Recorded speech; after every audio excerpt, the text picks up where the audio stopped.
Police आयुक्त अमितेश कुमार यांच्या मार्गदर्शनाखाली आणि झोन 7चे पोलीस उपायुक्त अभिनाश कुमार यांच्या नेतृत्वाखाली राबवण्यात येत असलेल्या मिशन क्रॅकडाऊन मोहिमेअंतर्गत दुसऱ्या दिवशी लोहगाव आणि खराडी परिसरात मोठी कारवाई करण्यात आली।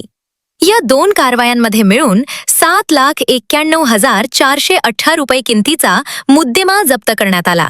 लोहगाव पोलीस ठाण्याच्या हद्दीतील खेसे पार्क परिसरात संशयित ऑटो रिक्षावर कारवाई करत हनुमंता शिवलिंगप्पा शिंदे वय 22 वर्ष याला अटक करण्यात आली। त्याच्याकडून 2,45,988 रुपये किमतीचा प्रतिबंधित गुटखा, पान मसाला व तंबाखूजन्य पदार्थ तसेच 1,50,000 रुपये किमतीची ऑटो रिक्षा असा एकूण 3,95,988 रुपये किमतीचा मुद्देमाल जप्त करण्यात आला।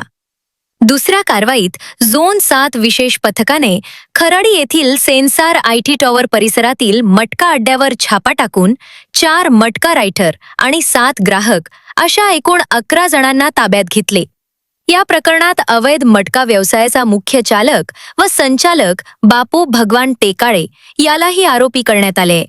या कारवाईत 53,430 रुपये रोख रक्कम, 3 लाख रुपये किमतीच्या 2 ऑटो रिक्षा, 42,000 रुपये किमतीचे 12 मोबाईल फोन तसेच मटका साहित्य असा एकूण 3,95,430 रुपये किमतीचा मुद्देमाल जप्त करण्यात आला।